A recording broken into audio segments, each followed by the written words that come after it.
That is question number 8. Write the balanced chemical equation for the following and identify the type of chemical reaction in each case. अब हमें क्या करना होगा कि ये जो वर्ड इक्वेशन दी गई है ना, इनका हमें पहले केमिकल इक्वेशन तो लिखनी होगी और केमिकल इक्वेशन को बैलेंस भी करना होगा और उसके बाद ये भी बताना होगा कि किस तरीके की है, कॉम्बिनेशन है, डबल डिस्प्लेसमेंट है या डिकम्पोजिशन है. So let's do it. सबसे पहले दिया गया है potassium bromide plus barium iodide gives us potassium iodide plus barium bromide. So let's do it. Potassium bromide दिया गया है. सो पोटेशियम की भी वैलेंसी 1 है, ब्रोमाइड की भी वैलेंसी 1 है, तो ये आपके पास आ जाएगा KBr. उसके बाद क्या कहा गया है प्लस बैरियम आयोडाइड. सो बैरियम की 2 है, आयोडाइन की 1 है, तो ये हो जाएगा Ba1 एंड आयोडीन कितना हो जाएगा आपके पास 2 हो जाएगा. ठीक है. उसके बाद क्या कहा गया है, हमें पोटेशियम आयोडाइड मिलता है. जब ये रिएक्ट करेंगे तो क्या मिलेगा, हमें पोटेशियम आयोडाइड मिलेगा. सो पोटेशियम की 1 है, आयोडीन की भी 1 है, तो ये हो जाएगा Ki plus barium bromide. So let's do it. Barium bromide. So barium की 2 है, ब्रोमाइड की 1 है, इन्हें क्या कर दोगे आप, क्रॉस कर दोगे, तो Ba के पास 1 आ जाएगी और Br के पास 2 आ जाएगी. Let's do it. BaBr2.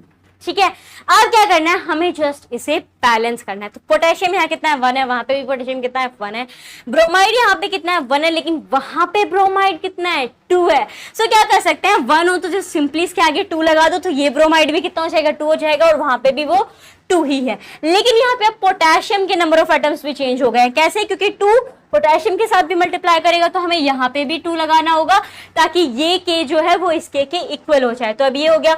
यहाँ पे बैरियम 1 है, वहां पे भी बैरियम 1 है.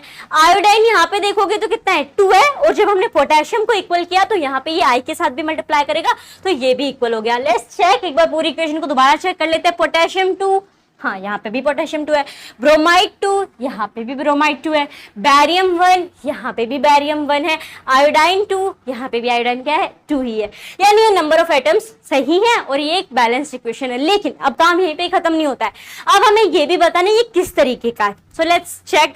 यहाँ पे आप ना सबसे पहले जो हमने पार्ट 1 में देखे थे ABCD, इस हिसाब से हमने देखा था, तो आप फटाफट समझ पाओगे. तो K को मान लेते हैं A, Br को मान लेते हैं B, Ba को मान लेते हैं C और I को मान लेते हैं D. तो अब उधर देखो, सबसे पहले 2 रिएक्टेंट हमें दिए गए हैं, मतलब ये डिकम्पोजिशन तो हो ही नहीं सकता. क्यों, क्योंकि डिकम्पोजिशन के अंदर सिंगल रिएक्टेंट दिया होता है और 2 प्रोडक्ट निकलते हैं, लेकिन यहाँ पे तो ऑलरेडी हमारे पास 2 रिएक्टेंट है, तो ये डिकम्पोजिशन नहीं है. और ये कॉम्बिनेशन भी नहीं हो सकता. क्यों नहीं हो सकता, क्योंकि कॉम्बिनेशन के अंदर ये होता है कि 2 रिएक्टेंट भले ही होते हैं लेकिन सिंगल प्रोडक्ट मिलता है. 2 या 2 से ज्यादा भी हो सकता है, लेकिन जो प्रोडक्ट होगा वो सिंगल आएगा, तो ये कॉम्बिनेशन भी नहीं हो सकता. अब जरा देखो डबल डिस्प्लेसमेंट है या डिस्प्लेसमेंट, तो देखो डिस्प्लेसमेंट भी यहाँ पे नहीं हो रहा है. कैसे नहीं हो रहा है, अब यहाँ पे आयोडीन के साथ था Ba, लेकिन इसके पास जो पोटेशियम है वो आयोडीन से ऑलरेडी ज्यादा रिएक्टिव रहेगा, because potassium is the highly reactive metal, तो ये डिस्प्लेसमेंट भी नहीं है. अब जरा डबल डिस्प्लेसमेंट पे नजर डालते हैं. डबल डिस्प्लेसमेंट के मुताबिक A D के साथ चला जाना चाहिए और C B के साथ आ जाना चाहिए. लेट्स चेक ऐसा हुआ है या नहीं. पोटेशियम जो है उसके साथ आ जाना चाहिए. चेक करो, हाँ ऐसा ही हो रहा है. पोटेशियम के साथ क्या आ गया, आयोडीन आ गया. अब यहाँ पे क्या करें, C जो है वो B के साथ भी चला जाना चाहिए. तो अगला यहाँ पे देखो बैरियम जो था वो ब्रोमाइड के साथ चला गया.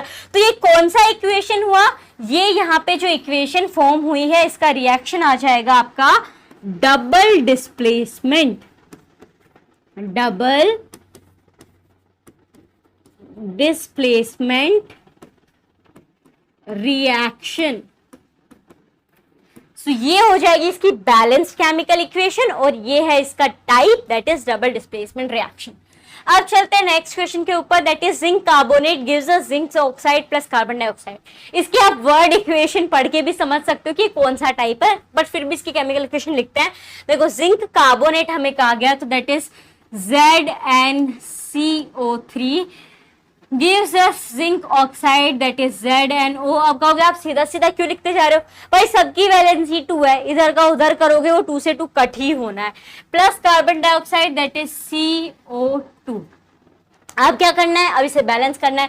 तो यहाँ जिंक कितना है, 1 है, वहां पे भी जिंक कितना है, 1 ही है। यहाँ पे कार्बन कितना है, 1 है, वहां पे भी कार्बन 1 ही है। ऑक्सीजन यहाँ 3 है और यहाँ ऑक्सीजन जरा काउंट करना, एक ऑक्सीजन यहाँ पे है और 2 ऑक्सीजन यहाँ पे, सो 1 + 2 कितना हो जाएगा, 3 हो जाएगा। यानी ये जो इक्वेशन हमने बनाई है ना, ये बैलेंस्ड इक्वेशन है। अब ये कौन सा टाइप हो गया, एक रिएक्टेंट है हमारे पास, एक लार्ज मॉलिक्यूल है और वो ब्रेक डाउन हो रहा है 2 प्रोडक्ट के अंदर, यानी 2 छोटे छोटे मॉलिक्यूल्स के अंदर। तो ये कौन सा टाइप हो जाता है, व्हेन अ लार्ज रिएक्टेंट और you can say when a single reactant क्या प्रोड्यूस कर रहा है, 2 प्रोडक्ट प्रोड्यूस कर रहा है। So this is the decomposition reaction. ठीक है, अब चलते हैं नेक्स्ट के ऊपर, that is C, hydrogen plus chlorine gives us hydrogen chloride. अगर आपने पार्ट 1 को ना ध्यान से देखा होगा तो आप वर्ड इक्वेशन देख के समझ जाओगे कि ये कौन कौन से रिएक्शन यहाँ पे हो रहे हैं। तो hydrogen that is H2 plus chlorine that is Cl2 gives us hydrogen chloride that is HCl। इसे बैलेंस कर लेते हैं, यहाँ पे हाइड्रोजन 2 है, वहां पे हाइड्रोजन 1 है, इसके आगे क्या लग जाएगा, 2 लग जाएगा। तो यहाँ पे हाइड्रोजन भी 2 हो गया, क्लोरीन यहाँ 2 है, वहां पे भी इसके साथ हाइड्रोजन को इक्वल किया तो क्लोरीन भी क्या हो गया, 2 हो गया। तो ये तो हो गई इसकी केमिकल इक्वेशन जो कि बैलेंस्ड है। अब हमें क्या करना है, अब हमें बतानी, यहाँ पे ये बताना है कि भाई ये कौन सा टाइप है। तो देखो 2 रिएक्टेंट है और हमें सिंगल प्रोडक्ट मिल रहा है, 2 रिएक्टेंट है और सिंगल प्रोडक्ट मिल रहा है, मतलब ये क्या हो जाएगा, कॉम्बिनेशन रिएक्शन।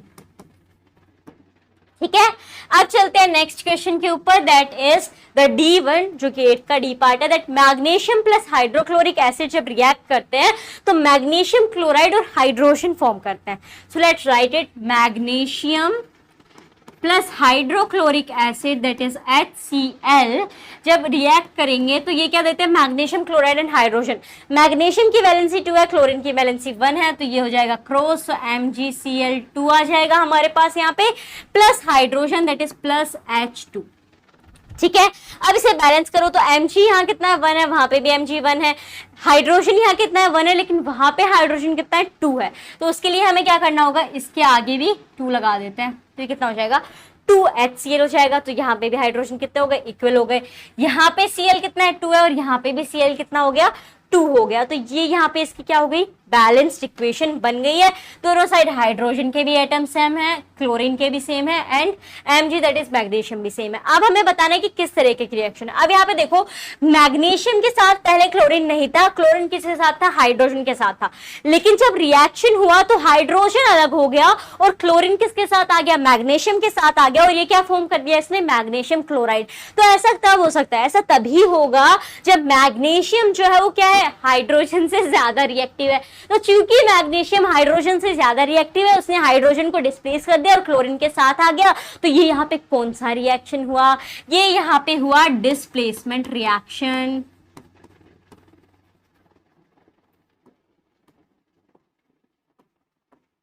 ठीक है, यहाँ पे ये आ गया आपका डिस्प्लेसमेंट रिएक्शन। नाउ जितने भी क्वेश्चंस थे इस चैप्टर के अंदर वो सब हमने कवर कर लिए हैं, एंड आई होप आपको इसमें कोई डाउट नहीं होगा। जितने भी क्वेश्चंस थे उन सब के आंसर्स आपने लिख लिए होंगे। मैंने जब ये चैप्टर पढ़ा था और ये चैप्टर के जो क्वेश्चन आंसर आए थे तो मुझे समझने में बड़ी प्रॉब्लम हुई थी। तो समझ के मैंने सारे आंसर्स लिखे। फिर मैंने सोचा कि जब मैंने समझ लिया तो क्या नाम है, बाकी जो मेरे फ्रेंड्स हैं जो ऑलरेडी 10th में पढ़ रहे हैं मेरे साथ, तो उन्हें भी समझ में आ जाए। तो मैंने इसका वीडियो बना के आपके साथ जो थोड़ा बहुत मेरे दिमाग में गया था वो आपके साथ शेयर किया। अब आप इसे अपने दोस्तों के साथ शेयर करो ताकि जो मेरी लर्निंग थी वो आपके काम आई और आपकी लर्निंग उनके काम आए। सो शेयर दिस वीडियो, और हेल्पफुल लगा तो लाइक भी कर दो, और आगे जितना मैं पढ़ती जाऊं उतना आपके साथ शेयर करती जाऊं और उसके बारे में आपको पता चलता रहे, तो सब्सक्राइब करके नोटिफिकेशन बेल पे भी जरूर क्लिक कर देना। मिलते हैं एक नए वीडियो के साथ, धन्यवाद।